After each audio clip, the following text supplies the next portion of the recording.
Bueno, hay 4 factores que condicionan la salud mental.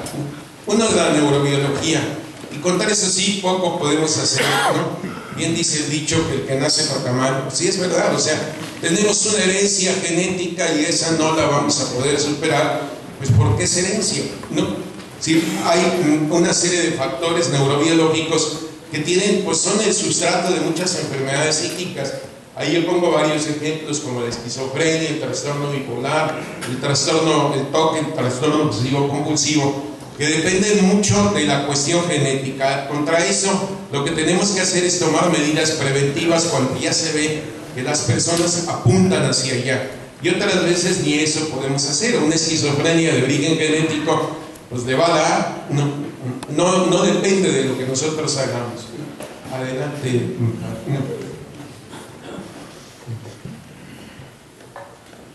La manera de ser de cada uno de nosotros, esa que se fragua en toda la manera como nos educan y que coincide con todos los factores ambientales, ¿no?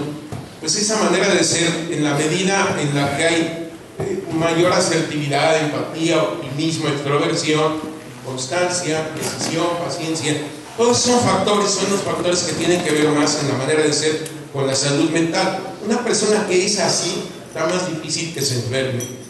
Y después aquí sí que podemos colaborar. La persona que por su educación tiende a desarrollar hábitos buenos, que tiene la suficiente tesón, hace rato lo calificaban de otro modo, no voy a extenderme, pero que le mete las suficientes ganas para adquirir virtudes, pues por supuesto es mucho más difícil que se enferme que una persona que no va a hacer nada al respecto. ¿Qué más? Esa manera de vivir pues marca solidez o vulnerabilidad, y evidentemente quien se ha preocupado de adquirir virtudes es más difícil que se enferme, o si se enferma pues lo lleva mejor.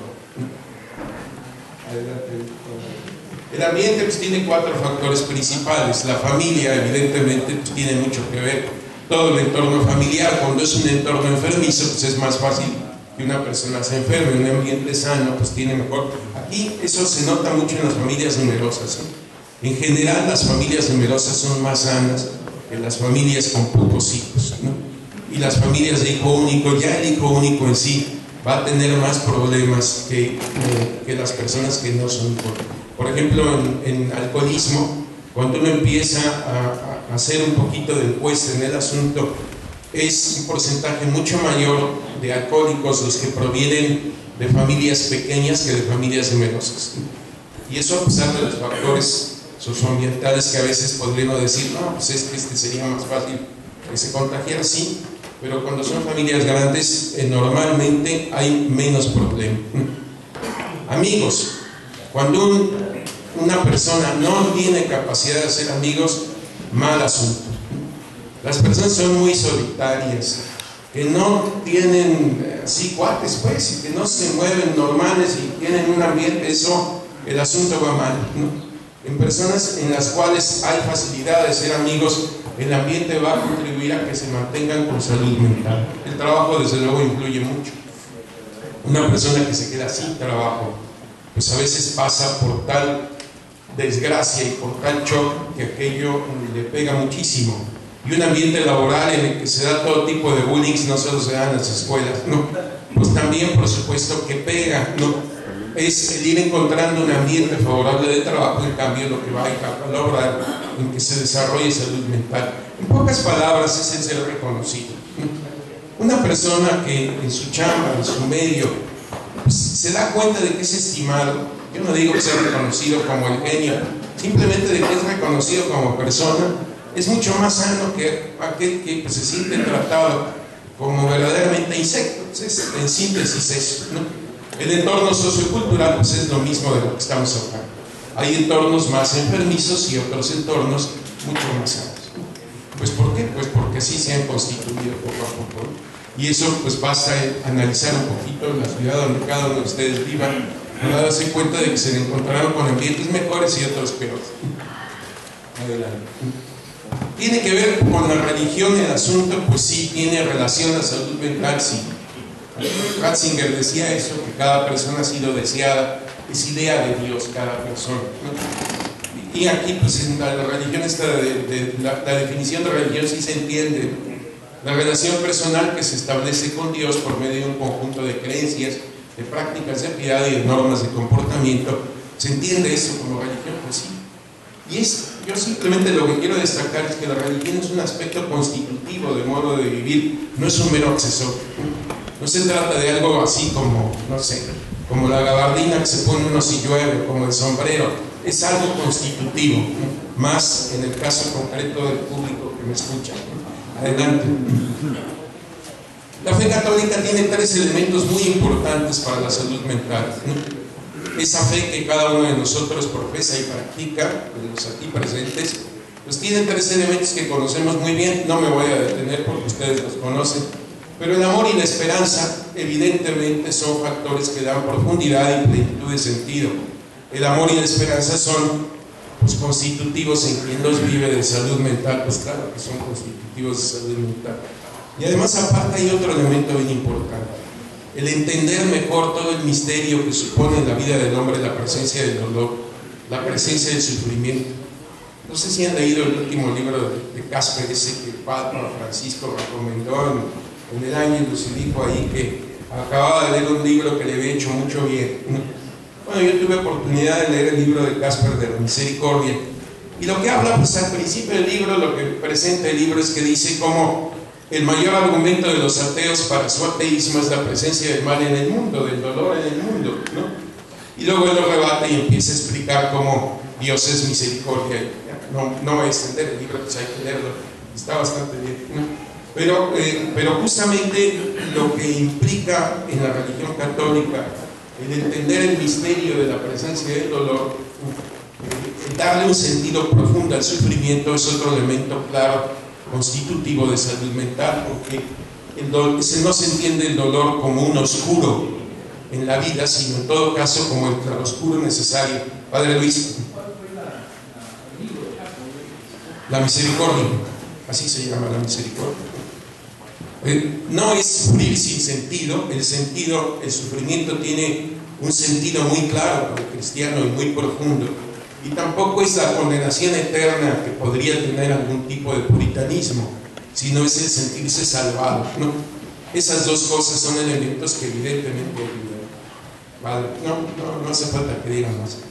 La vida espiritual, una cosa importante sí, es que no requiere buena salud para vivirla, ¿no? Se puede ser un enfermo mental, incluso no hablo solo de un enfermo físico, y tener una vida espiritual muy cerca de Dios. Yo conozco gente deprimida, con depresiones severas endógenas casi siempre, es decir, no causadas por algún tipo de problemática personal, sino causadas por algún tipo de problema neurobiológico, que tienen pues mucha vida espiritual y son evidentemente deprimidos. Yo no conozco bien la vida de San José de Cupertino, pero dicen que era un depresivo mayor importante y sin embargo pues es un santo. Es decir, no hace falta la salud mental para tener una vida de trato con Dios íntimo. Nada más era como mencionar el dato, porque o sea, si pones el dato anterior, perdón, Padre Hugo, ¿no? Porque sí es importante saber más o menos que se calcula que hay 1.000 millones de personas con enfermedad mental. Sí, dígame, Padre Miguel Ángel, ¿no? Sí. Y en relación a las falsas imágenes de Dios que pueden producirse incluso por trastornos mentales o que de pronto brotan de nuestras heridas, se generan una idea de un Dios perfeccionista, un Dios... Voy a hablar dentro de un momento de eso un poquito, ¿no, Padre Miguel Ángel? Si no le respondo completo, me dice y le respondo más. Dígame, Padre. ¿Qué opinión tendría usted para la misión para sacerdotes religiosos que se les hicieron psicoanálisis? Usted mencionó psicoanálisis, yo ahí diría que no. Puede decir que sí. Dígame. Yo me acuerdo que también en esa época que yo estudiaba, había un convento muy famoso. ¿Cómo no? Del Emercientes, ¿cómo no va a acordar? Claro que me acuerdo del Cuernavaca, pues claro que me acuerdo. Y escribió un libro, Humanos a Psicoanálisis, y a ver qué Y me acuerdo de Iván Illich y de todo eso, sí, claro que me acuerdo. ¿Qué opinó usted? Mire, usted preguntó psicoanálisis. Yo diría que no, diría que análisis psíquico. Es decir, lo que quiero decir es que hablar de psicoanálisis es hablar de Freud, ¿no? Y son tratamientos además cuando viene a la casa, que duran muchos años. El psicoanálisis lo que intenta es explorar el inconsciente, porque parte de la teoría que la enfermedad mental siempre se debe a algún suceso que está soterrado en el inconsciente y que conserva en lo más profundo que el yo se está alterando porque el ello, lo inconsciente, le está provocando la enfermedad, y que entonces tenemos que sacar ese recuerdo inconsciente o eso que está ahí guardado. Entonces, ¿qué hago para explorar el inconsciente? Hago tres cosas. ¿De qué otro modo? Conscientemente no sé qué pasa. Una de las cosas que hago es explorar los sueños, el análisis onírico. Entonces empiezo a enfrentar qué soñó. No sé, padre, si usted ha tenido oportunidad de leer libros de análisis onírico, yo sí. Y bueno, pues si los lee uno se encuentra con que es una opinión muy subjetiva. No intentan probar nada, sino es una opinión de tal. ¿Por qué el paraguas va a significar un falo? Pues porque lo dice el señor fulano, que es un símbolo fálico el paraguas. Pues bueno, entonces muchas veces van larvando en el paciente incluso la interpretación que él hace de los sueños del paciente, ¿no? ¿Qué otras cosas utilizan? La asociación de ideas. Voy a decir una serie de lista de palabras y usted me dice lo primero que se le viene a la mente con la palabra que yo diga, ¿no? Agua, río, casa, perro, no sé, lo que yo digo, lo primero es buscar esa asociación de ideas para tratar de explorar qué está en el inconsciente. Y el tercero es la hipnosis, son los recursos a los que acude la psicoterapia. Yo he estado en sesiones hipnóticas y evidentemente logran cosas interesantes, pero que duran poco tiempo, que son bastante temporales, ¿no? En la hipnosis a veces se puede uno llegar a regresiones, hay que tener mucho cuidado y hacértelo hacer a regresiones importantes en la vida de la persona, retrocederlo a veces hasta su infancia con cierto peligro, decirle, mira, esa cosa que te pasó, ese recuerdo que tuviste, etcétera, etcétera, es algo que vamos a quitar y te vas a sentir muy a gusto y a la de 3 cuando te despiertes se te va a olvidar el tema. Y sí, en efecto, se despiertan muy contentos unos días y a los pocos días están igual que antes. O sea, no es un recurso que tenga una permanencia. Sí sirve como método exploratorio, pero no como método terapéutico. El psicoanálisis en sí no es en este momento, ni mucho menos, reconociendo toda la genialidad de Freud y todo el descubrimiento del inconsciente y todo lo que aporta muchas cosas desde el punto de vista psíquico, no es el mejor sistema. Análisis psíquico sí, eso es distinto. Mire, yo estoy de director de una escuela de psicología en la universidad, no digamos para un seminario, ya simplemente para entrar a la escuela de psicología, aparte de los exámenes de Ceneval y de conocimientos y de inglés y de todo lo que ustedes quieran, a todos los alumnos que quieren estar en la escuela de psicología les hacemos análisis psicométricos muy importantes y luego 2 entrevistas. ¿Por qué? Porque si no hacemos un MMPI, un conocimiento más profundo de la personalidad de aquel señor, nos vamos a encontrar con que tenemos de alumnos una serie de gentes tocadones. Buscan muchas veces entrar a psicología muchachas o muchachos que quieren resolver su problemática personal, que quieren estudiar psicología porque piensan que así van a saber más de sí mismos y de cómo curarse y de cómo tal. Oye, no, espérate, no, si no se trata aquí, esto es una escuela, no un taller de psicoterapia personal. ¿Sí me estoy explicando? Sí. Entonces, no admitimos a personas que ya traen un trastorno evidente, los mandamos a psicoterapia, los mandamos a tratamiento, pero decimos, oye, no, tú no estudias psicología ahorita aquí porque no es lo que te conviene, porque no te viene bien a ti ni tampoco a la escuela, ¿no? Si no, nos vamos a llenar aquí de una serie de personalidades raras. No digamos para un seminario, padre. Si me estaba preguntando, yo diría psicoanálisis, no. Ahora, hacer un análisis y saber qué le pasa al muchacho que quiere entrar al seminario, pues claro que hay que saber. Es uno de los datos que hay que tener, entre otros. No digo que sea el más importante, ni que sea el fundamental, ni mucho menos, pero sí hay que saber. Porque si no, pues va a encontrarse después una psicopatía en los seminarios. ¿Sí se entiende? Yo diría nada más, aquí estaba hablando que hay millones de personas en el mundo con problemas psicológicos. Son muchísimos, 1.000 millones, pero son los que hay. No, son el 10% de las personas que tienen, de todo el gasto que se hace en medicina en los países desarrollados, el 10% se va a medicinas psiquiátricas o psicológicas, ¿no? Ataráxicos, antidepresivos, etc. Estamos hablando de un problema serio a nivel mundial, ¿no? De un problema importante. Y eso que aquí en esta estadística, en esos 1.000 millones, no están incluidos ningún chino, por ejemplo, porque los chinos no quisieron dar datos, ¿no? ¿Cuántos chinos se habrá deprimidos? No, quién sabe, no están ahí, no. Así que súmenle a eso, a los 1.000 millones, súmenle los chinos que haya, ¿no? Los que sean, ¿no? Entonces, pues, 50, dice el padre, pues a lo mejor sí, no sé, no, ni idea, 50, no los 50, sino 50, ¿no? Ahora sí ya entendí, pues ya saben, ¿no?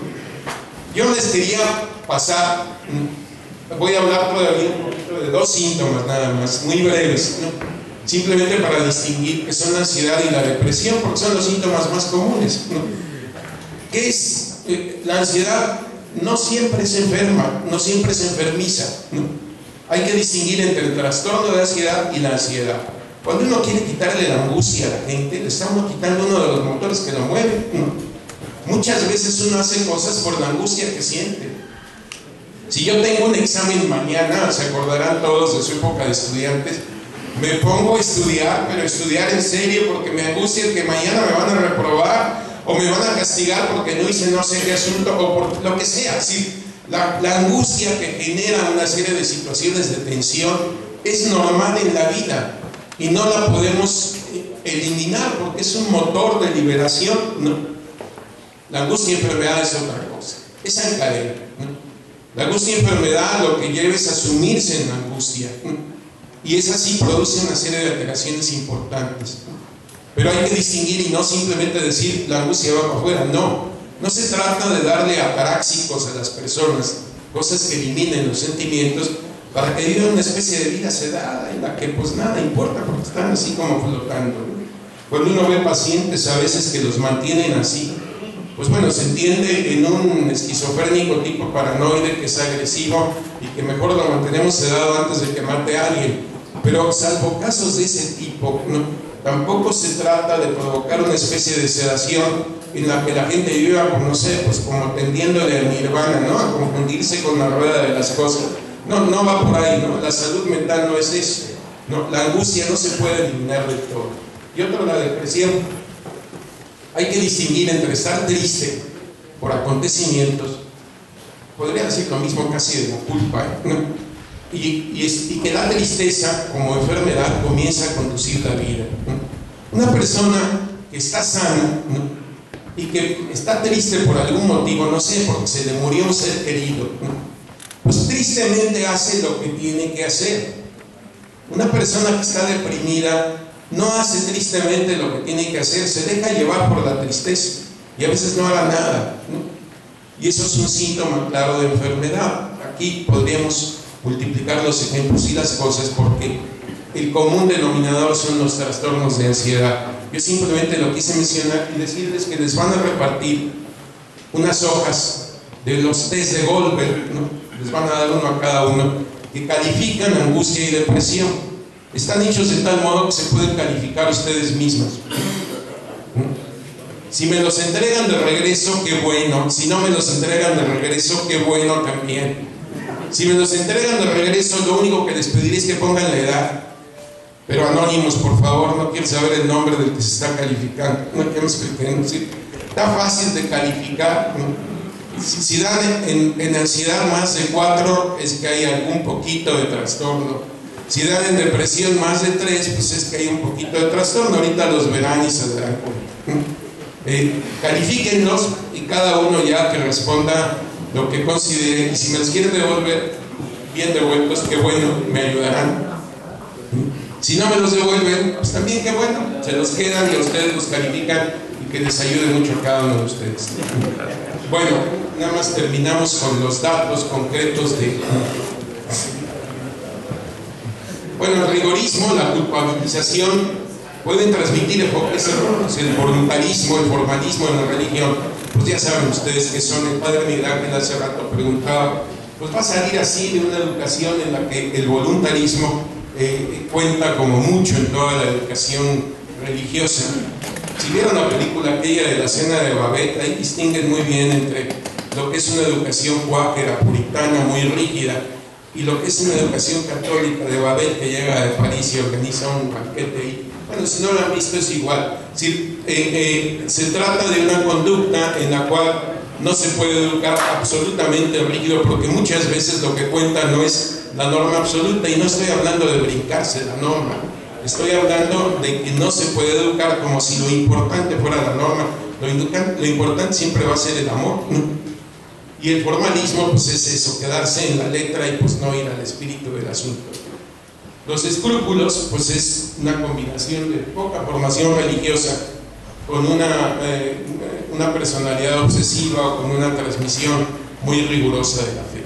Pues son cosas que se presentan y que hay que tener cuidado. Tratar con personas escrupulosas, pues yo creo que ustedes saben mucho más que yo, ¿no? Porque les tocan a cada rato y pues hay que irlas enseñando y orientando a que ganen en confianza en el trato. Adelante. Es necesario también un poquito de proyecto existencial, ¿no? Porque si no hay un proyecto, si no se sabe a qué le tiran en la vida, es más fácil enfermarse. Adelante, Padre Hugo. No me estoy deteniendo. La enfermedad mental, pues ahí está definida como la alteración de los procesos cognitivos y afectivos del desarrollo, y considerando como anormal con respecto al grupo social al que pertenece el individuo. Cuando hay alguna alteración en la persona, en su manera de conocer o en su manera de relacionarse con los demás, de acuerdo a lo que pasa en el grupo, es fácil que haya alguna enfermedad. Yo voy a dar nomás dos listas. ¿Qué maneras de ser propician la enfermedad mental? Ya las hemos venido diciendo, pero las resumo en esas 7 que ahí presento en una lista. La inconstancia, la rigidez, el perfeccionismo. De cada una podríamos hablar mucho, pero no lo voy a hacer. Evasión, superficialidad, inestabilidad anímica, aislamiento, todo eso propicia la enfermedad mental. Y otra lista, ¿no? Son indicadores de que ya hay un cierto grado de neurosis. Esas enfermedades, esta lista la saqué de uno de ustedes, ¿no? Ahí la traía el padre Felipe, ¿cómo se llama? Mario Santos, me parece, ¿no? Alguien de Monterrey que se dedica a eso, ¿no? Y que escribió un folleto que se presentó. Está bastante bien escrito el folleto. Y ahí lo que habla en esa lista pues, es de estos síntomas de una persona que tiene ya agitación nerviosa, inseguridad, algún grado, todos tenemos algo de esto. Adler dice que el único que está por encima de la neurosis es el santo, y creo que eso no le hemos llegado todavía. Agitación nerviosa, inseguridad, obsesiones o compulsiones, depresión, ansiedad, pérdida del sueño, alteraciones temperamentales, son datos concretos de que estamos pasando algo. Es una obsesión y una compulsión. Lo obsesivo es repetir algo 20 veces, lo mismo. Y compulsión es una idea fija. A todos nos pasa un poco. Salgo del cuarto, cierro la puerta, cerré con llave, no cerré con llave. No. Dejé el gas prendido, no dejé el gas prendido. Son síntomas obsesivos, todos tenemos un poquito. Y los síntomas compulsivos es una idea que nos está dando vueltas en la cabeza y que no la podemos hacer. Distinguir un poco lo que hay ahí. Y nada más, ahí murió. No. Ahí murió. Preguntas, lo que quiera, Padre César. Sí, gracias. Decía que es muy diferente la salud mental respecto a estar cerca de Dios. Y la pregunta es, ¿qué riesgo hay de aceptar que la persona esté muy cerca de Dios aunque sea un maniático? Es fácil distinguirlo. En las manías, por ejemplo, en las hipermanías de una depresión popular, el maniático se llama manía cuando está en fase elevada, es decir, cuando está muy alto de tono, ¿no? Hay maniáticos que están cerca de Dios y que uno los distingue con cierta facilidad de una persona que no está en fase de manía y que no está cerca de Dios, o de una persona maniática que está lejos de Dios. Se da uno cuenta en el trato, y además en que están como más dispuestos a salir de la manía. Yo tengo pacientes maniáticos con depresión bipolar que cuando están en la fase de manía se enojan mucho, son muy violentos, pero que sin embargo siguen reconociendo algún tipo de autoridad, y otros que no tienen ese trato con Dios, que no reconocen ninguna autoridad. Es mucho más fácil con las personas que están cerca. Padre Miguel Ángel. Sí, igual, no, suena como un dualismo, decir, puedo estar bien con Dios y puedo estar deteriorado mentalmente. Sí. Es decir, como que entonces en las parroquias o incluso nosotros que podemos tener un trastorno a veces de tipo conductual, de tipo sexual, también decir que estamos bien con Dios. O sea, No, evidentemente puede haber todo el dualismo que quiera Padre Miguel Ángel, pero también hay una realidad concreta de personas que a pesar de su enfermedad están cerca de Dios, ¿no? Sí, hay por una parte personas que juegan con eso, y con los que son otro síntoma más de su enfermedad mental es ese pensar que aunque estén actuando mal están cerca de Dios, o el enfermo que considera que está cerca de Dios a pesar de que no lo viva de ese modo. Eso se da, por supuesto que se da para el migrante, pero también se dan personas que están enfermas y que están cerca de Dios justamente porque incluso aprenden a ofrecerles su enfermedad, igual que le ofrecen tener rota una pierna, ¿no? Igual le ofrecen el tener síntomas depresivos, y pues dicen va para arriba. Mire, yo creo que un ejemplo claro de cómo se puede dar es pensar en Getsemaní. Cuánta angustia, qué trastorno de ansiedad tan grande se tiene que presentar para sudar sangre. ¿Sí me explico, verdad? Bueno, y Cristo pasó por eso, y podría decir en ese momento qué estaba haciendo, qué decía. Pues si quieres que pase de mí este cáliz, pero no se haga mi voluntad sino la tuya, ¿no? A pesar de la angustia tan grande que estaba experimentando, no se cierra en sí mismo a Dios, sino le dice no se haga mi voluntad sino la tuya. Me estoy explicando, yo creo, ¿no? Que la angustia en sí misma que está experimentando es tremenda, tan tremenda como para sudar sangre, que es un fenómeno verdaderamente raro, rarísimo, ¿no? Y sin embargo, a pesar de eso, no se desliga, no se desune. ¿Ya me expliqué? Igual le pasa a un enfermo, no esos extremos evidentemente, porque no va a experimentar tanta angustia, gracias a Dios, ni va a experimentar tanta depresión, pero aún en esas circunstancias se puede acercar a Dios, o se acerca a Dios. No es que pueda, en una teoría yo los he visto, ¿no? Y no pocas veces. Y otras es la manera de conducirse, ¿no? Y la manera de llevar las cosas, lo que va a facilitar el asunto, ¿no? Sí, dígame, padre. Sí, acaban de salir allí en un periódico de Saltillo unos audios de algunos cardenales hablando de Maciel. Sí. Ellos hablan de un santo enfermo No, bueno, yo no lo contaba. Es decir, Sí. por eso el dualismo de estar de alguna manera enfermo y hablar también como de un David que mata a un líder. Bueno, está usted hablándome de todo lo que es un desdoblamiento de la personalidad, muy típico en algunos síntomas esquizoides o en las personalidades límites. Yo la verdad no conozco tanto la figura del padre Maciel como para opinar a todo mundo, pero evidentemente se ve que en medio de la pedofilia y de todo aquello había algún trastorno de la personalidad importante. Sí sé que tomó durante mucho tiempo psicotrópicos, ¿no? Concretamente que era muy aficionado a la morfina, porque lo habían inducido al Demerol, que es morfina,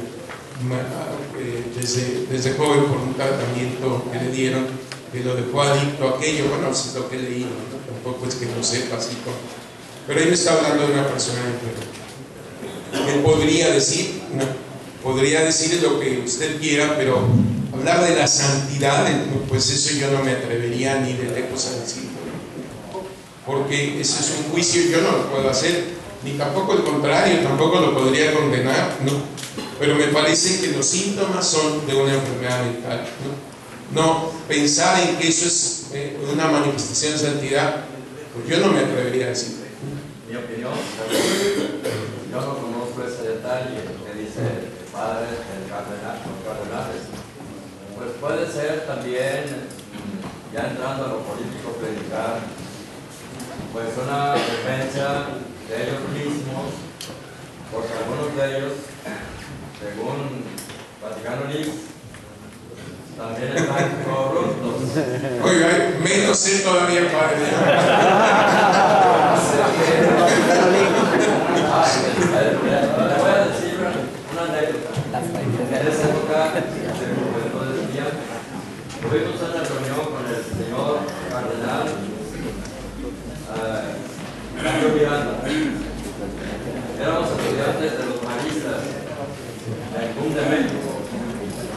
Y le hicieron una pregunta a él: ¿cómo le hizo para llegar a ser obispo y cardenal? Y la respuesta de él fue: mira, algunos llegan a obispos o cardenales por obra de los hombres, otros por obra del demonio, y otros por obra de Dios. Y la respuesta que dio él a esa pregunta dice: tú juzgas, ¿por quién llegué a ser obispo y cardenal? Y esa es la historia de la iglesia. ¿Para qué nos hacemos Pues sí, padre, pues sí, que intervienen montones de factores, pues sí. Para mí una hipótesis es eso. Si eso hicieron esos cardenales, significa mundos superchivos. Padre, sí, dígame. Nada más para el padre Miguel Ángel, no podemos decir que la locura o la enfermedad mental esté peleada con inteligencia. Así es. Podemos decir Así es. superinteligencia porque está enfermo mental. Sí, así es. Padre Luis.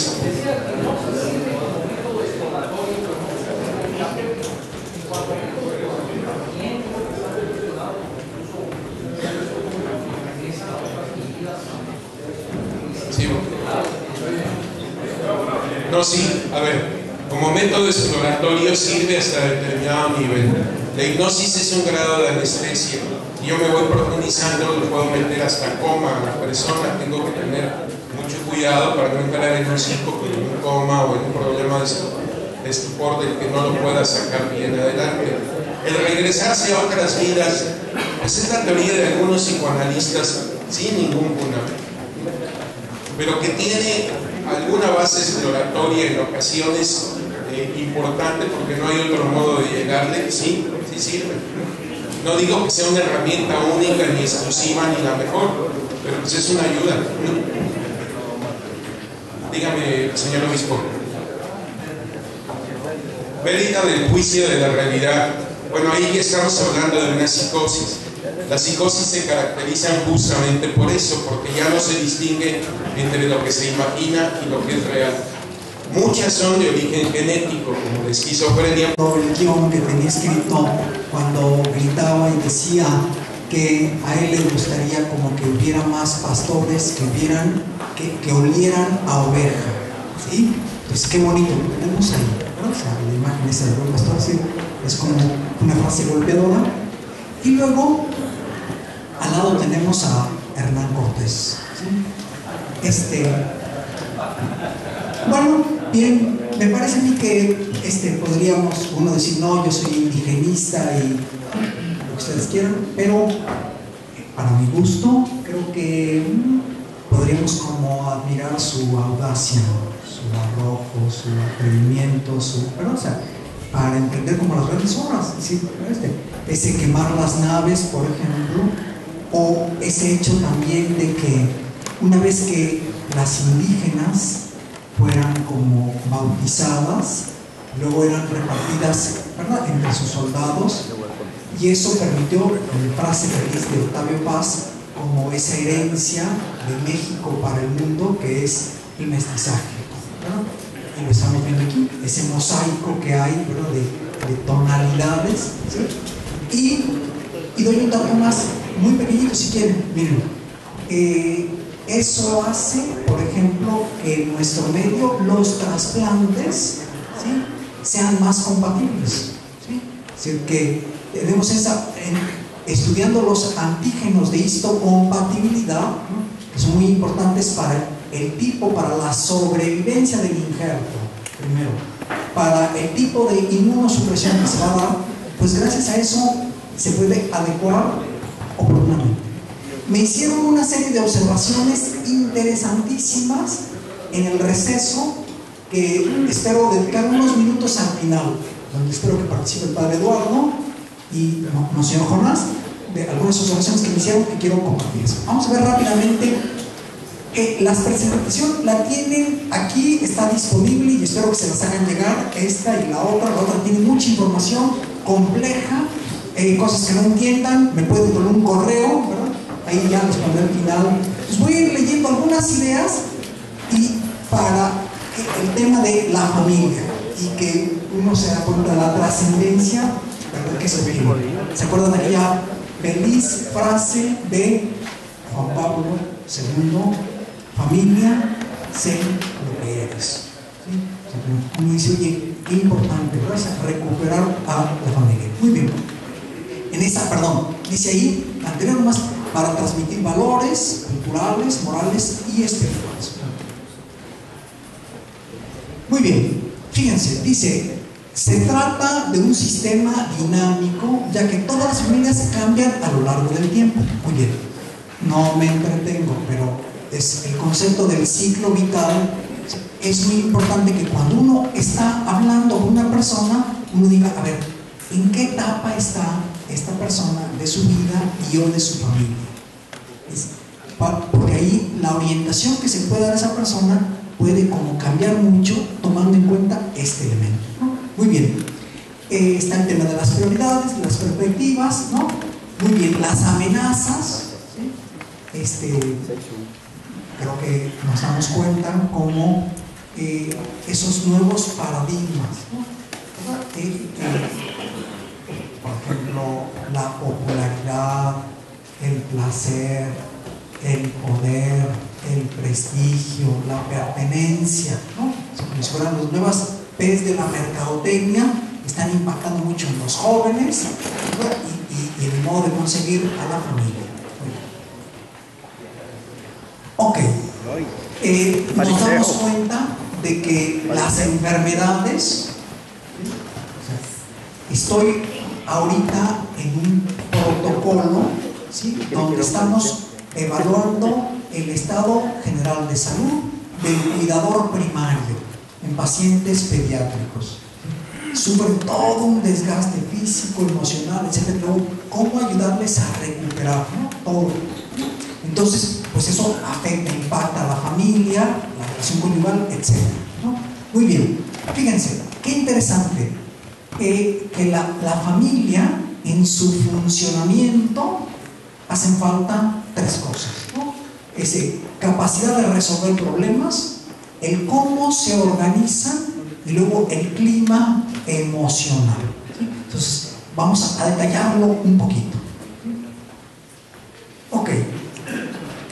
¿Se dan ustedes cuenta de que, o sea, cuando en la presentación me parece que es interesante el enfoque de la terapia familiar desde el punto de vista sistémico, ver a la familia como un sistema donde los elementos interactúan y donde hay como un equilibrio, es un equilibrio inestable, o a veces hay familias, ambientes realmente patológicos. Les voy a dar un dato que les va a servir. En Estados Unidos hay estudios que demuestran que el 70% de los abusos sexuales de menores se llevan a cabo dentro de la familia.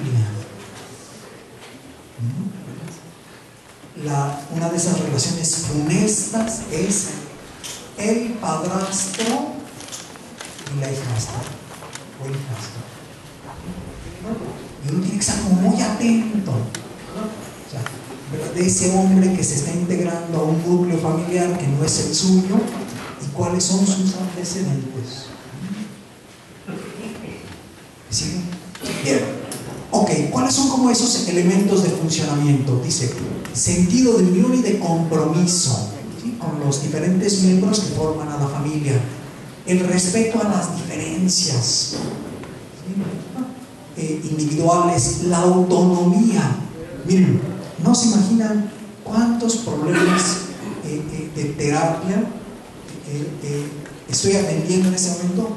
Cuando el padre, además en nuestro medio, el esposo, no sabe respetar la sana autonomía de su mujer, de su esposa. Y el que pueda tener una serie de actividades, sí, tristemente a veces uno ve el padre, ¿verdad?, que tiene un éxito profesional, social, o una serie de actividades, ¿verdad?, fuera de casa, ¿verdad?, que le proyecta muchísimo, y una mujer que se le va llenando la cabeza de telarañas. ¿Sí? Cuando hay que permitir que la mujer salga y que pueda tener un trabajo entendido no como una actividad necesariamente onerosa, sino un voluntariado, algo tan sencillo como participar en un voluntariado que le requiere esfuerzo, que le requiere dedicación tal y cual, y que le enriquece, y que luego enriquece también la vida conyugal y la comunicación familiar. Ok, el tema de la autoridad, pues es un tema bellísimo, no hay tiempo para tratarlo. Mi experiencia es que el 90% de los problemas que se presentan en la educación de los hijos es un inadecuado ejercicio de la autoridad. Y lo más frecuente es el abandono, porque el ejercer la autoridad compromete.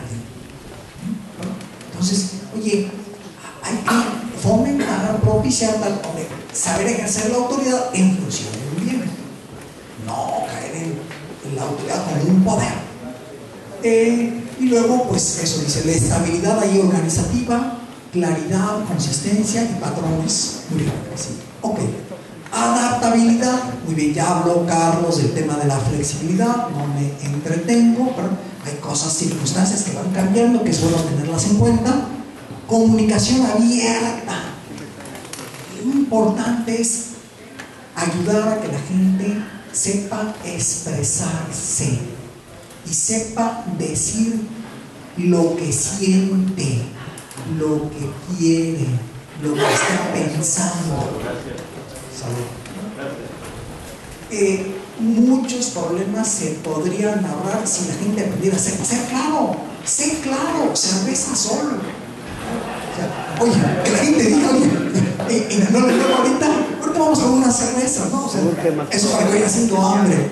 Ok, dice, procesos eficaces, o sea, a ver, de resolución de problemas. O sea, hay que ayudar a las personas dentro de la familia a decir cuál es el problema, la definición del problema. Hay quien dice que el 50% de la solución de los problemas en familia es el saberlos definir, el saberlos conceptualizar. Y una vez que digo un concepto, que es mucho más decir, a ver, este es el problema, estos son los hechos, estos son los problemas, valorar alternativas de solución. ¿Qué podemos hacer? Y generar como alternativas, ¿no? Muy bien, la estabilidad económica. ¿Cuántas familias al día de hoy no se han desintegrado cuando a veces se rigidiza el concepto de padre como proveedor? Al día de hoy eso pues no es suficiente y tiene que intervenir, ¿verdad?, la madre y en el peor de los casos los hijos. Hay que saber, oye, pues no te cases con una sola opción de sostenimiento económico de la familia. O sea, uno tiene que saber generar alternativas. Muy bien. 3 grandes factores, muy bien, de la estabilidad conyugal, por favor. Ok, dice ahí el tema de la vulnerabilidad, los procesos adaptativos y los acontecimientos vitales estresantes. Muy bien. Ok, un segundito, no voy a comentarlas, perdón. Sí, a ver, fíjense, es muy importante considerar la familia de origen. Esta persona que vivió, me tocó no hace mucho un caso donde la madre me dijo, yo soy hija de una madre soltera. Eso le da toda una connotación de lo que ha vivido, ¿no?, en casa, ¿no? Bueno, un señor me decía, mis padres, aunque viven juntos, no conviven. O sea, cada uno tiene su situación, no se habla, no se ven. Son cosas que afectan y que tiene uno que tomar las cuentas en esa edad. De los procesos adaptativos, sí, a ver, ¿cómo son vividas las diferencias en casa? Hay diferencias que pueden ser enriquecedoras y que uno tiene que saber, oye, qué triste es cuando hay personas que tienen conciencia de partido único, que quieren como imponer su modo de sentir, de pensar, de actuar, de decir, oye, es absurdo, qué tontería, ¿no? O dice ahí, acontecimientos vitales estresantes, muy bien, se está muriendo mi mamá, alguien podría decir, ¿no? O se acaba de morir mi papá. Pues sí, muy bien. ¿Cómo lo estás viviendo? Fíjense, a veces eso da origen a una tristeza querida y consentida, que luego termina siendo patológica, ¿no? Porque luego es como querer como despertar esa conmiseración. Y bueno, pues muy bien, sí, entiendo, ¿verdad?, esta situación, ¿verdad?, saberla cómo manejar adecuadamente. Ok, muy bien. Vamos a, dice, modos de incomunicación. Ok, por favor, así. Ok. A ver, el tema de la rutina. Pues, si hemos dicho cosas tan bellas sobre el amor, pues lo que mata el amor es la rutina. Y uno le puede decir, oye, a ver, fíjate, en el último mes, se le puede decir a un señor, oye, en el último mes, ¿cuántas veces has invitado a salir a pasear a tu esposa? Salir a bailar, ¿qué le gusta hacer? Oye, ¿la has invitado a un café? En una familia que tenían 40 años de casados, ella me decía, lo que quiero es que me invite a tomar un café. Y luego salió que el tema es, perdón, no querían porque no tenían nada que compartir, de qué hablar. Ok, entonces ella dijo, muy bien, aquí está un libro para ti, otro libro para mí, lo leemos y ya tenemos algo de qué platicar. Del libro que tú estás leyendo, oye, es increíble, o sea, como saber romper, ¿verdad?, con esas rutinas, ¿no? Cuando se exageran los defectos del otro, la excesiva familiaridad. Bueno, está el tema de la dependencia. A ver, hay que saber cómo conjugar esas dos cosas. O sea, sí, dependencia en un sentido es muy positivo. Y luego también, en otro sentido, la independencia también es muy buena. Hay zonas de autonomía y zonas de dependencia. Y que uno tiene que ir como conjugando unas y otras, ¿sí? O sea, es bueno lo que enferma es, por ejemplo, la rigidez complementaria, cuando siempre uno tiene que tomar el papel del fuerte y el otro el del débil, o uno el del padre con una hija, o de una madre con hijo. ¿Se entiende ese modo de relacionarse de los cónyuges, ¿no? Oye, cuando uno tiene que ser como flexible, es bueno que a veces te sientas el papá de tu esposa, pero a veces será bueno que te sientas el hijo y dejarte cuidar, proteger, etc. Y va como generando nuevas formas de relacionarse, ¿no? La manipulación, ¿sí?, es una cosa que es como patológica, ¿sí?, ¿no? La manipulación de los valores, la manipulación de la sexualidad, la manipulación de la libertad, el tema de es que no soy feliz. Muy bien. Les voy a platicar una anécdota muy pequeñita, muy a prisa, y es, me llegó un caso de una familia que habían decidido interrumpir el embarazo porque el niño tenía una deformación. Ok, a ver, vengan, siéntense, platicamos y empezamos a dialogar y él es, a ver qué piensan que hay que hacer desde el punto de vista psicológico, médico, social, bla, bla, bla. Ok. El esposo se sintió presionado y me dijo, mira, doctor, si tú me aseguras que esa criatura que va a nacer puede ser feliz, que nazca. Pero si no va a ser feliz, ¿para qué traerla al mundo? Le dije, ok, a ver, ¿y para ti qué es la felicidad? Risitas nerviosas. Le dije, oye, te voy a dar 7 definiciones de felicidad. Les animo a hacer el ejercicio personal y luego para con otros. ¿Dónde estoy buscando mi felicidad? Cuando uno habla de temas de ética, eso es lo bonito, lo interesante. Es, oye, ayúdate a que una persona se clarifique y decir, ¿qué te hace feliz? Y empezando por Aristóteles, la contemplación de la verdad, San Agustín, la tranquilidad en el orden, la satisfacción de un deber cumplido, un trabajo bien hecho, amar y ser amado, la conciencia de una vida lograda. Cada una de estas cosas tiene como, oye, en la medida en que tú dices, pues, una persona que llega y te dice, es que no soy feliz, a ver, ¿entiendes tu felicidad? ¿Y en dónde está buscando tu felicidad?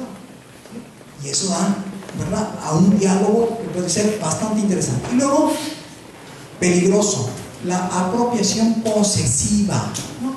Muy bien, de la otra persona, inclusive de su propio cuerpo. Ok. Dice, y el tema de la desconfianza. Pues para la educación, ¿verdad?, tanto como de los padres, ¿no? O sea, en la relación entre los padres y los padres para con los hijos. Qué interesante es este tema de saber cómo educar en la confianza. Y luego que uno aprenda a hacerse digno de la confianza, ¿verdad?, que a uno se le ha tenido, ¿no? Muy bien, dice ahí el tema del afán de independencia. Bueno, cuando mencionamos el tema de la libertad, a ver, una cosa tan sencilla, me lo decía una señora, más con que me diga si va a venir a cenar, si lo espero, que a veces es muy fácil dejarse llevar por ese afán desmedido de independencia. Oye, cuidado, es peligroso. Oye, cuando uno tiene que saber que pues hay un compromiso y hay una responsabilidad, luego hay que actuar en consecuencia. Muy bien. Tristemente, una de las familias que estoy atendiendo en terapia, ella ya se quitó su argolla matrimonial. Y está diciendo, y dice, y él me decía, lo intentó, se quitó la argolla, y dice, y pasó un fin de semana, dice, no podía, me sentía raro. Y él dice, oye, es que estoy traicionando lo que soy. ¿Sí se entiende? Sí, oye, es una persona que tiene como conciencia de un compromiso. Y dice, oye, me siento como destruyéndome por dentro. Y dice, ay, pues hay que saber cómo entender lo que las personas están viviendo. El tema de la inseguridad y la desconfianza, ¿verdad?, que terminan en incomunicación, ¿verdad? El tema de los celos, ¿no? Y ustedes lo deben. Ok, el tema de la infidelidad. Bueno, yo creo que ustedes tienen como abundantísima experiencia pastoral en el tema. ¿Sí? Ok. Tiene mucho que ver, para mi gusto y mi experiencia profesional en trato con familias, el saber cómo perdonar y olvidar. ¿Sí? Hace un momento el padre Eduardo me hacía un señalamiento, uno de los tres que me hizo era sobre el tema del perdón. ¿Lo quiere mencionar, padre, más para comentarlo? Sí, hablaba del conocerse a sí mismo, comprenderse, aceptarse, perdonarse, amar. A ver, voy a poner un ejemplo muy violento. No se ofendan. Un muchacho de 16 años que en una fiesta, yo se los explico así a los muchachos, ¿verdad?, en una fiesta noche, en una fiesta loca, ¿verdad?, una fiesta de noche loca, de copas, con mucha facilidad pues les entran como un afán como de experimentar. Y este muchacho dijo, pues yo quiero tener una relación homosexual para ver qué se siente. Y estaba ahí un adulto tal y le propone tener una relación homosexual. Y le dice este muchacho, ponte el preservativo. El adulto se ríe, se burla de él, no se lo pone. Tienen la relación. Ok. Tiempo después, este muchacho tiene SIDA. Y a partir de ese momento tuvo 6 intentos de suicidio. En el 6º lo consiguió. ¿Qué le faltó a este muchacho?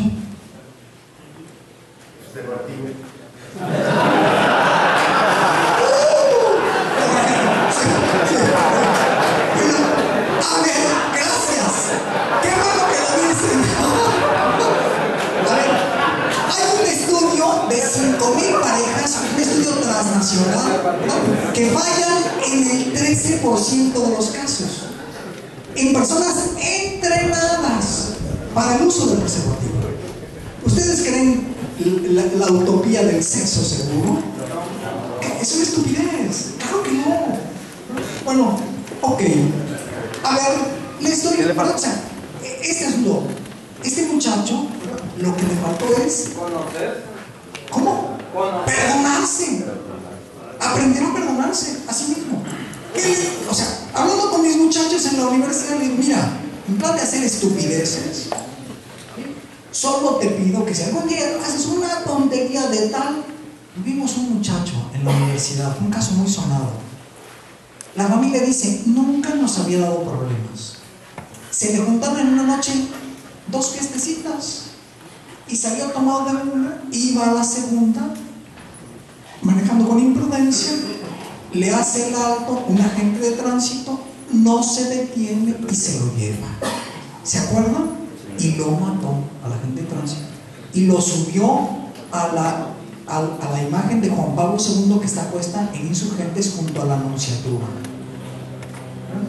Este muchacho fue a la cárcel. Cuando se despertó este muchacho y le enseñaban las fotos de lo ocurrido, no se lo creían. Yo, ¿qué hago aquí? No sé. Oye, es que este eres tú. Esto es lo que hiciste. ¿Quién de ustedes ya vio la película El sexo tiene precio, de Pamela Stenzel? Muy bien, Padre Luis. ¿Alguien más? Muy bien, allá atrás, 2 más. Muy poquitos. Véanla. Se la recomiendo. Ya publicó el libro. Está extraordinario. El sexo tiene precio, de Pamela Stenzel. ¿La recomendaría, Padre Luis? Es extraordinario. Habla de cómo, muy bien, o sea, en qué momento estás en tu vida y si ya empezaste a tener una vida promiscua, oye, ¿cómo puedes empezar de nuevo? ¿Sí? Y luego cómo todas las enfermedades de transmisión sexual. Bueno, para los que les gusta navegar por internet, ¿quién de ustedes ya vio la película Amor sin remordimientos? Muy bien, el padre Rosendo. A ver, ¿quiere explicarla, padre, por favor? Véngase por acá, un segundito. Está disponible en YouTube, más para que no truenen.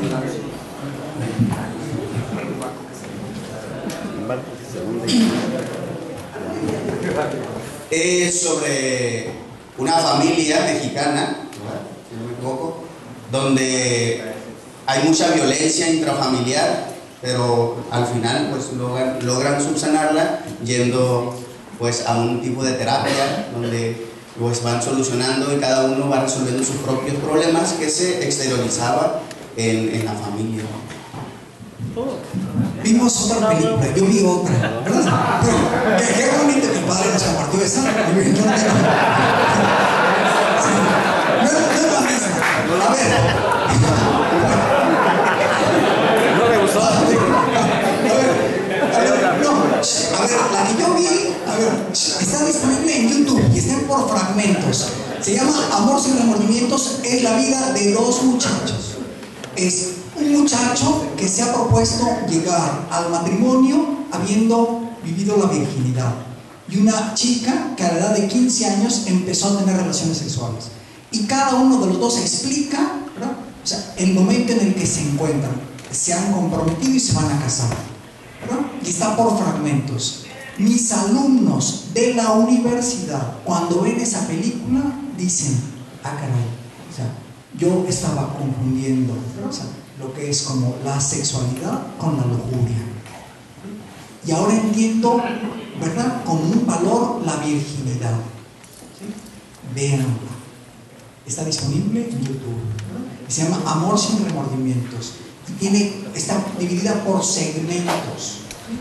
Uno la puede bajar, luego la integra y la puede proyectar. Bueno, entonces, sí, por favor, Padre Hugo. Padre Hugo es duro, con la proyección, nos castiga aquí. Ok, entonces el tema de la infidelidad, eso todo esto se lo aporta. Muy bien. Ok. ¿Cuántas crisis conyugales no se presentan pues por el tema de una infidelidad? O sea, luego, ¿cómo manejar de forma esa cosa que fue como ocasional, esporádica, por una debilidad, etc. Y era el tema de las copas. Muy bien. Hacer ver, alguien preguntaba ahorita aquí sobre el tema de cómo está influyendo el ambiente. A ver, ¿quién de ustedes ya leyó el ensayo que se llama La supresión del pudor, de Jacinto Choza? ¿Lo conocen? ¿Les es familiar? Bueno, se los recomiendo. Está muy bonito, ¿verdad? Este pequeño ensayo. Es bonito leer, ¿no? ¿No creen? Sí. Es más, cada vez conozco más personas que tienen el buen gusto de no ver televisión. Hay tanta basura, tanta porquería. Oye, una buena lectura. Pues este amigo, ¿verdad? En este ensayo que se llama La supresión del pudor, dice, hay 3 manifestaciones que tienen mucho que ver con lo que decía Carlos hace un momento. Primera manifestación de la suprimir el pudor es la exaltación de la ira. Todos los espíritus revolucionarios, tal y cual, ¿verdad? Las conciencias de partido, tal, peligrosísimas. El conflicto de lucha de clases, etc. ¿No? Se los dejo de tarea. Segunda manifestación, dice la embriaguez alcohólica. Y luego cualquier otro estupefaciente. Qué interesante que tú en tu parroquia y a tus muchachos sepas explicarles cómo que bajo el efecto del alcohol, primero y luego de las drogas, se hacen y se dicen cosas de la escuela y luego uno se tiene que arrepentir toda su vida. Miren, me tocó un muchacho que en una fiestecita embarazó a su novia. La niña le dijo, ¿sabes qué? Me voy a desembarazar. El muchacho con lágrimas me decía, le he dicho que me lo dé, que yo me voy a hacer cargo. ¿Sí? Y la niña dice, arruinaste mi vida. ¿Sí? Una niña de los mejores promedios de su escuela, trabajando por una transnacional, que tenía un ofrecimiento para ir a capacitarse en el extranjero, etc. Entonces dice, oye, fíjate, todo por una estupidez, por un placer vano que nada vale, de un momento. ¿Sí? Y empieza, están relacionados, fíjense, hemos dicho, exaltación de la ira, embriaguez alcohólica y la tercera, el orgasmo sexual. Respeto y comparto su experiencia, pero en mi caso, ¿verdad? Con mis estudiantes, el mejor modo de hacerles ver del problema que estamos viendo es cuando se desliga la sexualidad de su finalidad, ¿verdad? El aspecto unitivo y procreativo, se termina justificando luego cualquier barbaridad. Se justifica cualquier cosa. Quítale su significado a la sexualidad y se pervierte, se corrompe con muchísima facilidad. Y uno lo está viendo. ¿Y cuántas manifestaciones hay horribles, ¿verdad? De esta exaltación inmoderada del sexo, ¿verdad? Esta escalada del erotismo, ¿no? La que sigue, por favor. Ok, la que sigue. Ok, fíjense cómo dice ahí, el miedo y el temor, ¿verdad? Que bloquean la comunicación, la inseguridad personal que se traduce en incomunicación, ¿no? Oye, fíjense, a veces juego dando alguna charla para padres de familia y les digo, a ver, ¿tú sabes el origen de la palabra hogar? No, pues no sé, hoguera, exactamente.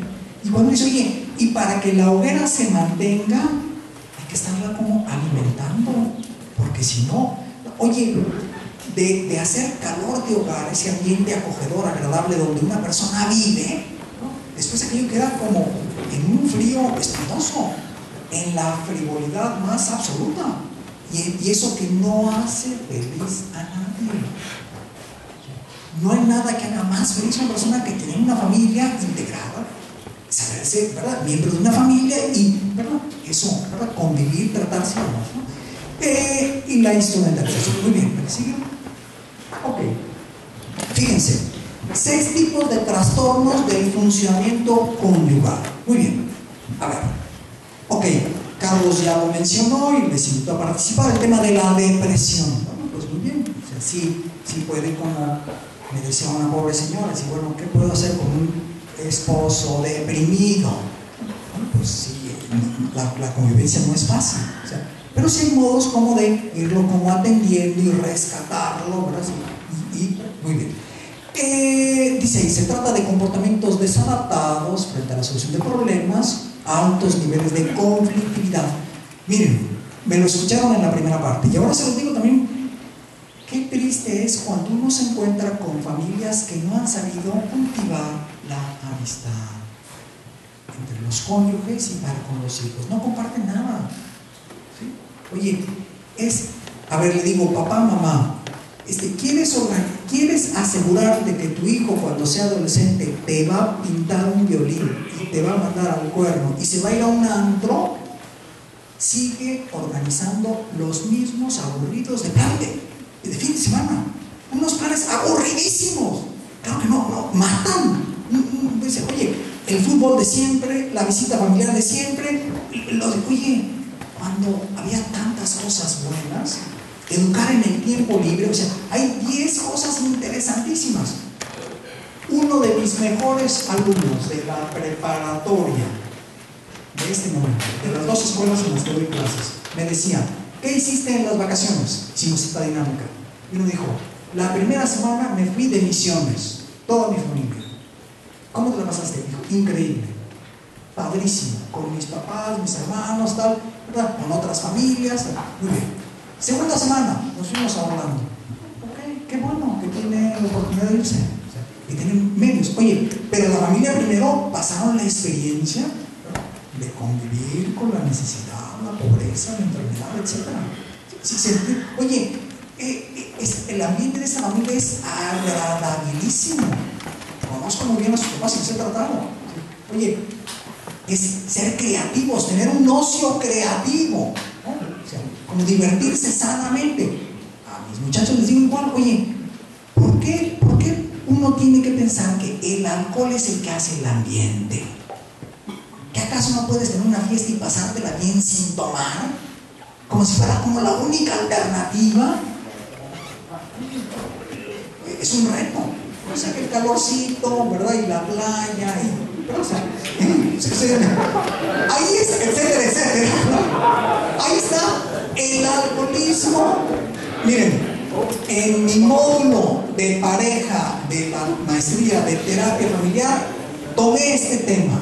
¿Cómo repercute el alcohol en la vida de una pareja? ¿Sí? Y los problemas son muy serios, ¿no? Trastornos de ansiedad, ya lo mencionó ahorita Carlos hace un momento, dice, esa dependencia excesiva, ese criticismo, esa irritabilidad. Oye, cuando tú te encuentras una persona que responde desproporcionadamente ante estímulos ordinarios, caray, es un foquito rojo. Oye, pues que llama la atención. Ok, la que sigue. Muy bien. Problemas de la conducta alimentaria, ya los mencionó Carlos, ¿verdad? A veces es insuficiente capacidad de solución de problemas, escasas relaciones sexuales. Un modo de castigar a su pareja, a su cónyuge, es evitando las relaciones sexuales. Y lo que eso... Miren, me tocó un matrimonio joven, no practicantes, ¿sí? Cuando le estaba yo explicando el débito conyugal, decía la mujer, claro, así tiene que ser. Dice, evidentemente, o sea, ¿no? Es cuando te pida razonablemente tener esa relación, ¿verdad? Pues que uno se preste a ello, ¿verdad? Muy bien. Y lo contrario, o sea, cuando no se cumple, luego los problemas de infidelidad, ¿no? Ok, dice la esquizofrenia, y acá los trastornos de la personalidad, muy bien. Ok. Muy bien, la última parte, conflictos familiares, ¿sí? A ver, vamos a ver. Ok, el seno de la familia, lugar de desarrollo, conocer a la familia, ¿verdad? De una persona es conocerla más profundamente. La familia es un don que recibimos, muy bien, que nos configura. Okay. Diagnóstico familiar acertado. Ok. De acuerdo, dice, discriminar su origen es fundamental, que la familia aprenda a resolver sus problemas por sí misma, darles como estrategias de resolución de conflictos, ¿sí? Para no generar, o sea, un buen educador sabe desaparecer. Toda ayuda innecesaria genera dependencia. Si tú quieres hacerlos que dependan de ti, un fracaso. Cuando más bien hay que ayudarles a crecer, que ellos sean capaces de resolver esos problemas, ¿no? ¿Quién les debe ayudar? Bueno, hay como muchas iniciativas, hay que ir como viendo la magnitud del problema. Hay cosas sencillas y otras más complejas que requieren terapia, ¿verdad? O ayuda profesional. Está bien empezar con un consejero familiar o un orientador familiar, y luego vienen, ¿verdad? Ya, oye, pues si el problema es más complejo, pues requiere de una ayuda más cualificada. ¿Okay? Fíjense, ¿en qué ayudar? Pues ahí viene una serie de preguntas que le vamos a pedir al padre que las responda. ¿En qué ayudar? ¿Cuál es el problema? ¿Por qué no resuelven este problema y otros sí?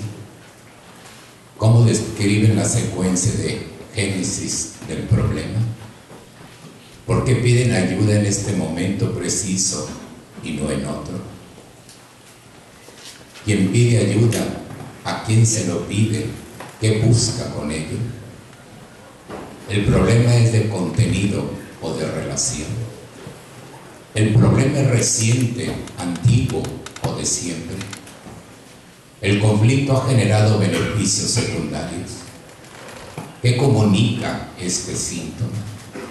¿Qué problema manifiesta una pauta de comportamiento? ¿Qué intención tienen al pedir ayuda? Entonces, fíjense, nada más ahí donde dice contenido o de relaciones, a ver, ¿es el tema el que los está como conflictuando o es qué tipo de relación? ¿Cuáles son como los aspectos a tomarse en cuenta? Muy bien, ¿la que sigue? Ok.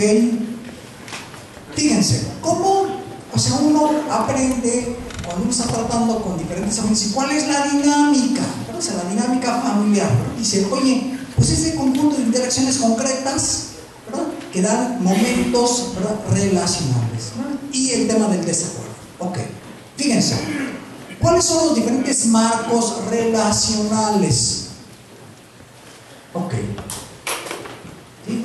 Pues uno puede entender, fíjense, en condiciones ideales que hubiera amor, respeto, igualdad en cuanto a la dignidad, en cuanto a la valoración, ¿verdad?, en las diferencias de cada uno, ¿verdad? Oye, ¿qué tienen la relación de comunión? ¿Cómo se han ido integrando? ¿Sí? Oye, ¿cómo se perciben las diferencias? ¿Okay? El tema del respeto. Muy bien. Fíjense, me tocó leer un librito que escribió un sacerdote que trabajó en un tribunal eclesiástico. ¿Sí? Se llama el padre Francisco Flores. ¿Sí? Y él relata lo siguiente. Él dice, cuando uno de los que en paz descanse,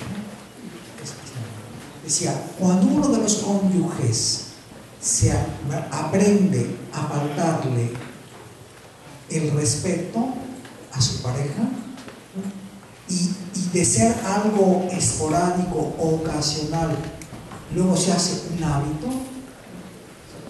eso va a terminar mal.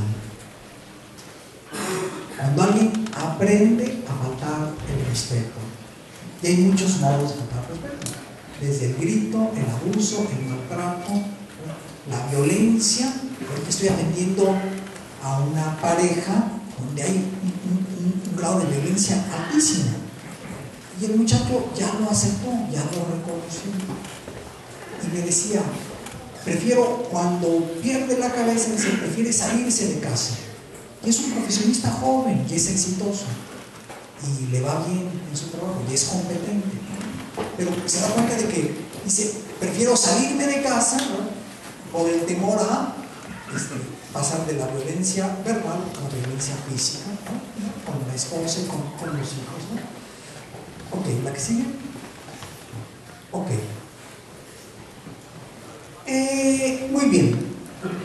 fíjense qué importante, dice, el problema principal viene cuando una actitud dañina se convierte en pauta de relación. Eso que les decía un momento, que se va como, algo que se va como perpetuando y que se va como repitiendo.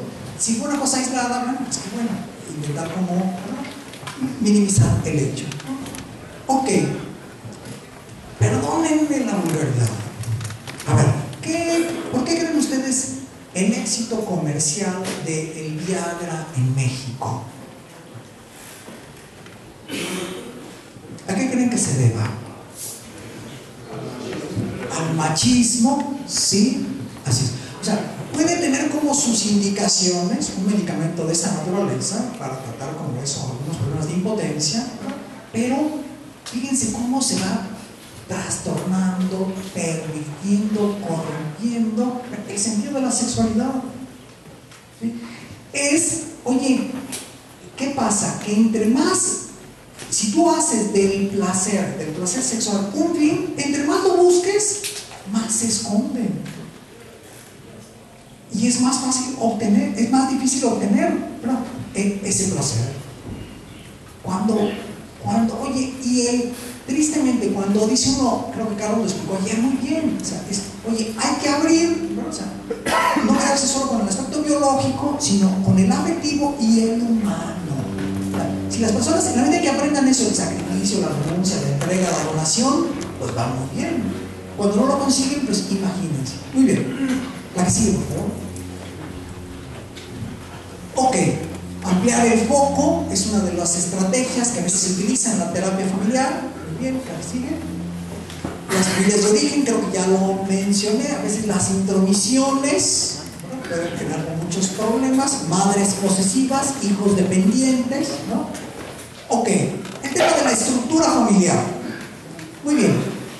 A ver, ¿quién de ustedes, alguno de ustedes ha estudiado algo de cosas de terapia de parejas o así? ¿Les han tocado algún curso? ¿Alguien por aquí? Ahí está el padre, muy bien. ¿Cómo fue su experiencia, padre? ¿La quiere compartir?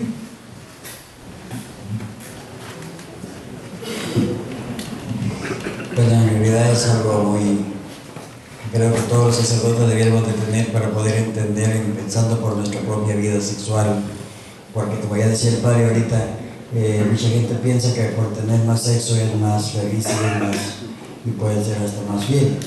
Yo creo que es todo lo contrario. Entonces mi experiencia ha sido todavía muy pobre, porque en realidad no he tenido tanto tiempo de ejercer la ayuda. Sin embargo, donde estoy he podido ayudar un poquito a muchas parejas y sobre todo familia. Las familias necesitan mucho el acompañamiento del sacerdote, porque están desorientadas y hasta el divorcio, porque la ausencia del papá y sobre todo el abandono de los hijos a los abuelos es muy propio en nuestra región. De hecho, el tema de mi tesis fue cuáles son los alcances del sacerdote para salvaguardar el matrimonio ante una crisis de fidelidad.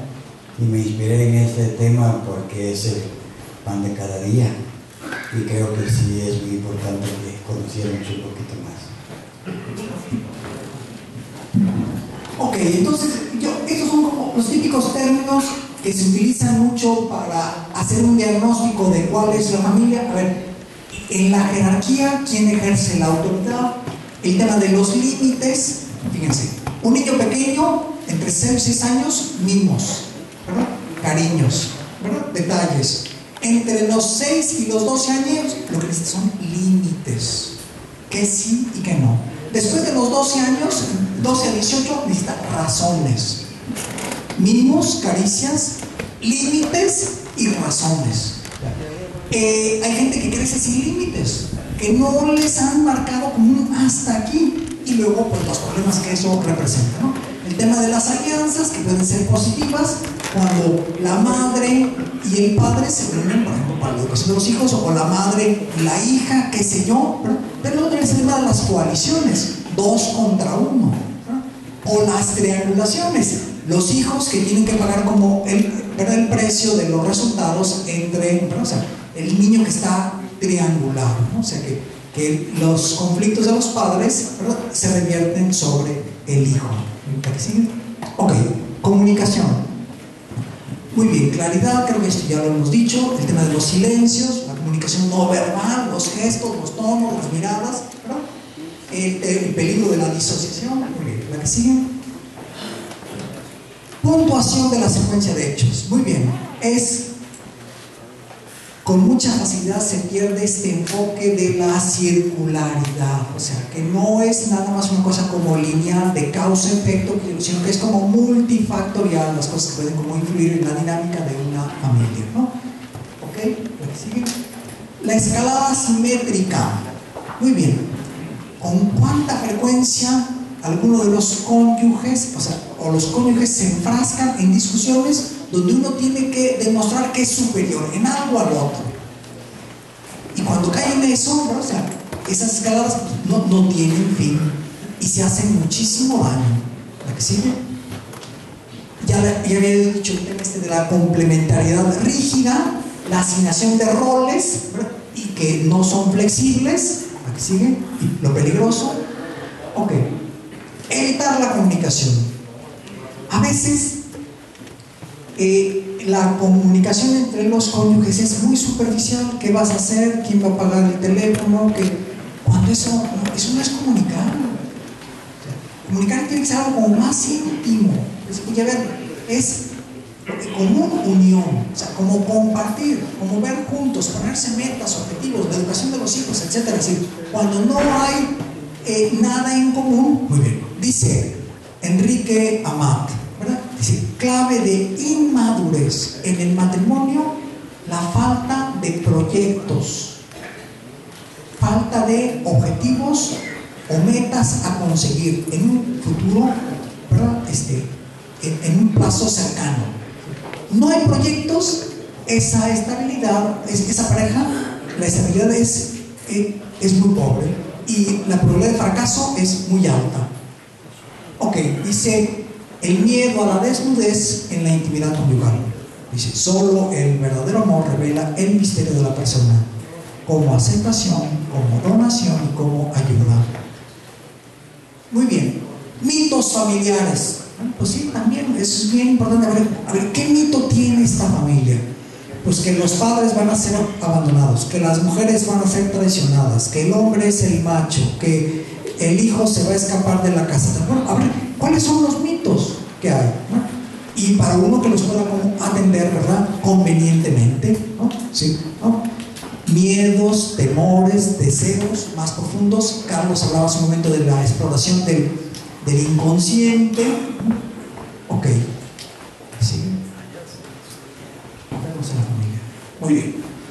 Sí, efectivamente, un enfermo físico o un enfermo psíquico puede producir cambios en el funcionamiento, ¿verdad? Y en la comunicación de la familia. Y bueno saberlo, el niño que tiene la leucemia, que tiene la diabetes, ¿verdad? Que tiene tal cosa, o la obesidad, pues hay que atenderlas y ver cómo impactan en la familia, ¿sí?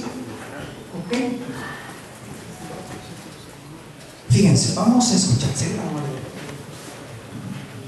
¿Qué recursos debe tener una familia con un enfermo? Que escuche el dolor y el sufrimiento. Debe buscar los beneficios secundarios sanos de la enfermedad. Debe prestar atención a las necesidades de los miembros con buena salud. Ver al enfermo como persona y no solo a la enfermedad. Cada enfermedad plantea su propio juego en la familia. Saber adaptarse a la nueva situación. Bien, creo que ya era la última, ¿verdad? O sea, no sé si quedan por ahí algunas. Sí, ya era la última. Ahí está el correo que les quería dejar. Y quiero dedicar gcantú, por si alguno quería hacer como algún comentario o lo que sea, gcantú@up.edu.mx. Y el padre Eduardo tenía dos temas, dos comentarios muy, muy bonitos, muy interesantes. Y Monseñor Jonás, otro. Sí, el siguiente era cuando tocábamos los deberes éticos fundamentales y que hablaba del dominarse. Hace poco, realmente, hace como 2 o 3 años que leí por ahí que suave es darse permiso de equivocarse. Y a mí me gustó mucho y lo he aplicado y me he sentido bien. A ver, un segundito. A ver, era un poquito lo que dijimos hace un momento. A ver, miren, y lo que decía el padre, hay un librito muy bonito que se llama Psicoanálisis y Concepción Espiritualista del Hombre, de un señor que se llama Joseph Lutin. Bueno, y este tema, a ver, yo sé que lo dije muy a brisa y para algunos, oye, es que dominarse suena así como a reprimirse, suena así como a enfermarse. No, a ver, vamos a explicarlo. Fíjense, ¿alguno de ustedes ha leído algo sobre Víctor Frank? ¿Se acuerdan del hombre en busca de sentido? ¿Se acuerdan de ese concepto que él tiene muy aprovechable que se llama la noodinámica? De dinámica espiritual, nous. Bueno, él dice, fíjense, y lo dice también Lutin, del ser dado al ser pleno. A ver, qué bonito que uno sepa explicarle a una persona, a ver, en familia, te quiero como eres, con tus defectos, pero también te quiero como puedes llegar a ser. Propóntelo. Es decir, que se puede generar, sí, una tensión. Imagínense, no tengo ningún pizarrón, pero imagínense que yo pongo aquí una batería de un carro, la dibujo, y tengo los dos polos. Y si yo conecto un cable entre los dos polos, ¿qué pasa? Muy bien, muchas gracias. Se genera una descarga, una diferencia de potencial, una tensión, un corto. Ok, fíjense, dice Joseph Lutin en este libro, y lo dice también Víctor Frank, que es en la estructuración de la personalidad normal, es bueno que haya una cierta tensión. O sea, no es verdad que la tensión por sí misma enferme, sino que puede ser una tensión dentro de unos límites, algo que te puede ayudar a crecer. ¿Sí? Bueno, ustedes estarán de acuerdo conmigo que cuando yo señalaba el tema del dominio, es como autodominio. Por ejemplo, sé que soy muy triste, y que soy muy melancólico, o que soy muy dramático, o muy exagerado. Miren, lo decía un profesor de psiquiatría. Mi profesor de psiquiatría decía: ¿quieres tener salud mental? Aprende a reírte de ti mismo. Qué bonito, ¿verdad, padre Demetrio? A veces nos tomamos demasiado en serio nosotros mismos. Cuando uno diga, ay, qué tonto eres, otra vez hiciste lo mismo, y ya desdramatizar el momento. Aprender uno a reírse de sus errores, de sus tonterías. Bueno, pues eso te da. Ok, último comentario del padre Eduardo. No sé por qué motivo le comenté, y era lo del entusiasmo y optimismo. Que casi en estos círculos católicos o como padres, los grupos, de todos hablan menos del entusiasmo y el optimismo. Quería terminar con esa idea, la sesión, y porque hay un programa interesantísimo para esta tarde desde ahorita. Fíjense, dice mi profesor, que quiero mucho, Carlos Llano, dice: yo mido la calidad de una persona por su capacidad de contagiar entusiasmo. Y digo, qué bonito. Hay personas que, al lado de las cuales da gusto convivir y tratar, emprender nuevas ideas, nuevos proyectos, porque son un desbordarse de energía. Bueno, pero ahora les voy a tirar mala onda. ¿Quién sabe la etimología de la palabra entusiasmo? Ahí está, justamente. Eso lo podemos saber aquí. Es llevar a Dios, enteros, conducir a Dios, elevarse. Oye, es la persona, como bien dicho el padre Eduardo, es la alegría de vivir. Un santo triste es un triste santo. Es una cosa horrible. Oye, lo normal es que uno viva, no se ofendan y me lo entenderán bien, pues con la alegría del que se sabe hijo de Dios. ¿Qué mejor autoestima? Oye, vivir esa afiliación divina. Y pongo el último ejemplo. Ya leyeron ¿Cómo curar y sanar la homosexualidad? De Richard Cohen. Bueno, este amigo demuestra, perdónenme el ejemplo un poco violento, demuestra que la homosexualidad ni es genética, ni es biológica, ni es neuronal, ¿verdad?, sino que es algo que tiene mucho que ver con la educación que uno recibe. Y él dice, una de las mejores formas de rescatar a estas personas, uno de los recursos espirituales que tienen es ese, precisamente, el descubrir cuál es su origen, cuál es su dignidad, y se convierte como en un grito de guerra. Descubre, hombre, tu dignidad, tu naturaleza, tu perfeccionamiento, y si uno lo vive, pues qué maravilla. Creo que eso puede, por eso me gustó mucho la intervención aquí del padre Mauricio. Oye, tenemos que ser generadores de optimismo. Carlos quiere decir algo. Nada más completar, el doctor Cohen era homosexual. Así es. Sí, sí, no, y tiene un librito para el que lo quiera leer, y vino a la Ciudad de México, dio una conferencia, y les agradezco muchísimo su paciencia.